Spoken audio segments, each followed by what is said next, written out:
Como que muda o modelo de política? Tem que mexer aonde? Você tem que alargar a democracia. Esse sistema que já está entranhado, o centrão, essa troca. Você tem que mudar. Porque eu vejo assim, você tá bem intencionado e você não tem rabo preso, ok, primeira coisa. Porque tem rabo preso, ferrou. Isso.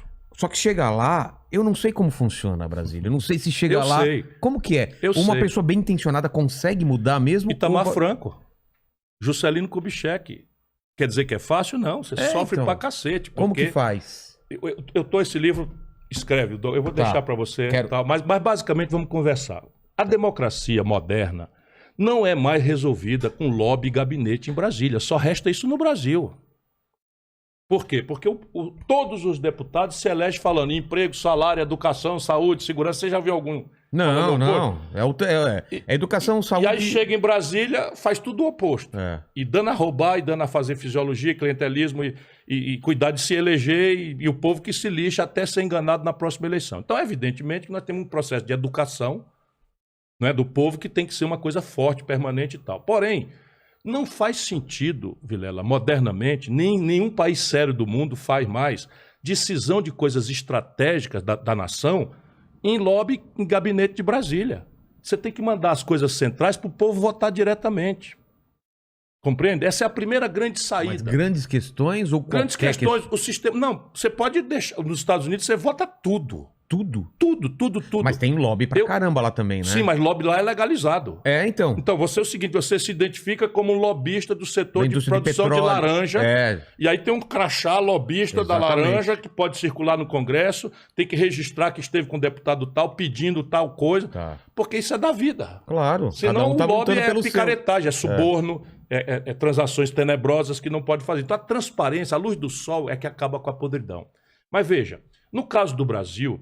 Você primeiro precisa acabar com essa história de votar no Chico, no Manel, na Maria. Tudo bem, o Chico, o Manel e a Maria são importantes, porque você tem que ver ali se o cara é coerente, se é um mentiroso, se tem vida limpa, não é? Mas é só isso, mas você tem que votar nas ideias. Por isso que eu falo em projeto.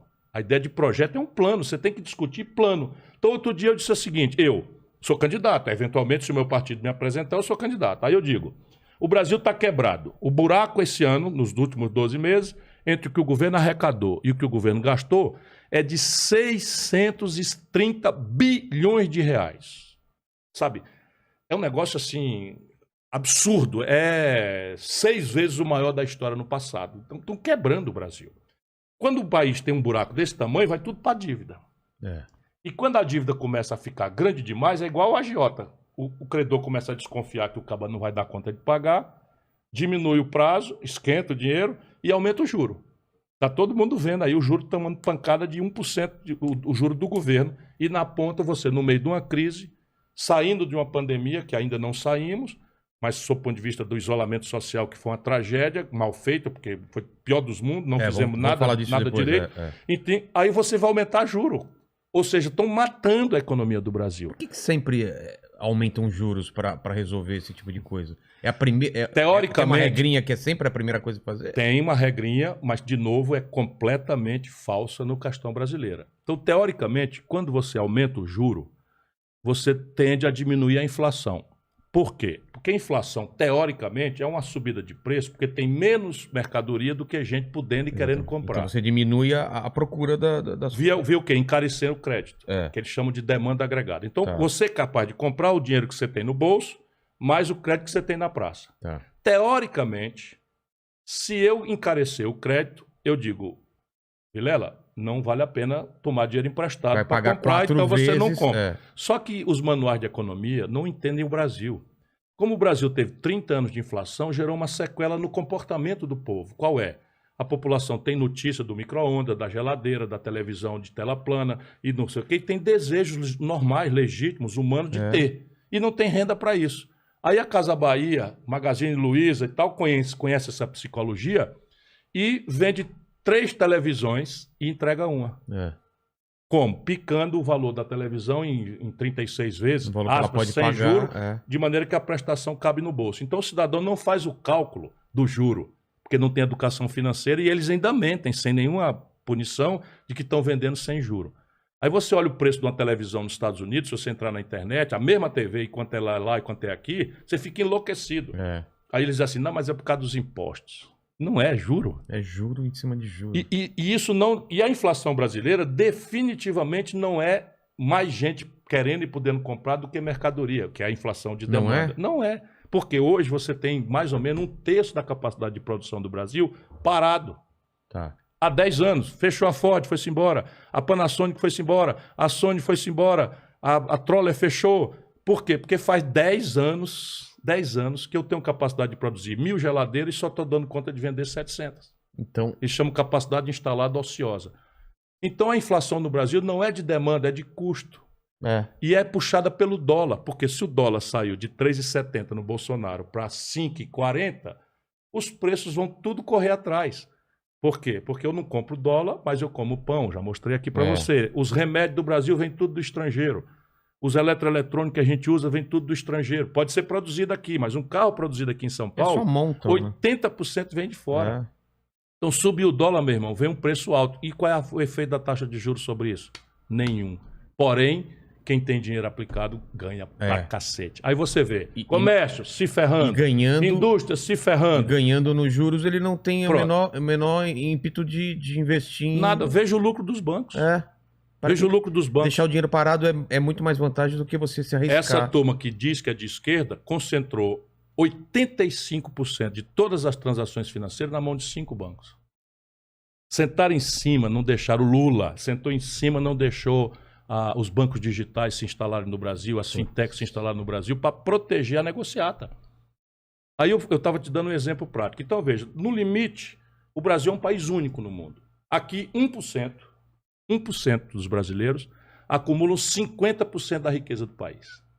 Ou, por outro lado, 5 pessoas, 5 cidadãos, 1, 2, 3, 4, 5 pessoas, têm a fortuna equivalente aos 100 milhões de brasileiros mais pobres de classe média têm. Caramba. Como é que deve ser o sistema de imposto? Eu devo cobrar do mais pobre ou desses 5 cidadãos? E não é cobrar nada exorbitante, nem coisa nenhuma. Eu estou propondo um tributo sobre os grandes patrimônios acima de 20 milhões de 0,5% ao ano. A 1,5% ao ano, progressivamente. Acima de 20 milhões. Sabe quantas pessoas eu alcanço? Quantas? 58 mil em 210 milhões de habitantes. O Lula é contra. Ele é contra? Por quê? Já falou que é contra, porque senão vão embora do Brasil. O Bolsonaro é contra, porque senão vão embora do Brasil. Percebe? Então, são tão diferentes, falam que são tão diferentes, são rigorosamente o mesmo compromisso. Esse pessoal vai embora. Vão para onde, irmão? O mundo inteiro cobra. O mundo inteiro cobra? Inteirinho. Se você a alíquota for moderada. Sim. As experiências que eles falam eram alíquotas altas.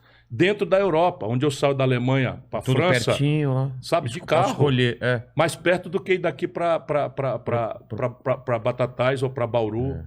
Percebe? Sim. Daqui para o Paraná já é outro país, outra... Não tem nada a ver, o mundo inteiro cobra. E o mundo inteiro agora, na pandemia, aumentou. Mas ninguém no mundo tem essa concentração de renda do Brasil. Imposto sobre lucros e dividendos, só o Brasil e a Estônia não cobram. Eu cobrava quando fui ministro da Fazenda. E aqui eu vejo 70 bilhões mais 50 bilhões, aí eu posso dizer de onde é que vem o dinheiro para eu mudar radicalmente a condição do investimento, que hoje está perto de zero. Mas o PT, ele bate no peito dessa coisa de ele enriqueceu, ele colocou dinheiro para os pobres, mas ele deu mais dinheiro, então, proporcionalmente para os mais ricos. Você quer ver os números? O número é o seguinte, eu tenho aqui o número oficiais do Tesouro, até vou fazer uma comunicação na internet, mas eu terminei o número, porque eu disse isso outro dia, eu vou deixar as agressões do Ciro. Eles consideram que isso é agressão, porque de fato, veja aqui, durante o período que o Lula mandou no Brasil, os bancos ganharam 4 trilhões com T de tapioca e 88 bilhões de reais. E os pobres ganharam 322 bilhões de reais. Caramba. Então veja, o Lula fez alguma coisa pelos pobres. Sem nenhuma dúvida, fez alguma coisa pelos pobres. Como nunca ninguém tinha feito... É isso que eu falo, até porque ninguém nunca tinha feito. Como nunca ninguém tinha feito, pareceu que o pouco que ele fez era muito. Mas ele fez muito mesmo, foi pelos ricos. Ele diz isso. Com certeza. Ele diz isso. E o número está aqui, Secretaria do Tesouro Nacional. 4 trilhões e 88 bilhões de reais o Lula pagou de juro. Os bancos adoraram, então... Nunca ganharam tanto dinheiro. O Lula fez menos reforma agrária do que o Fernando Henrique.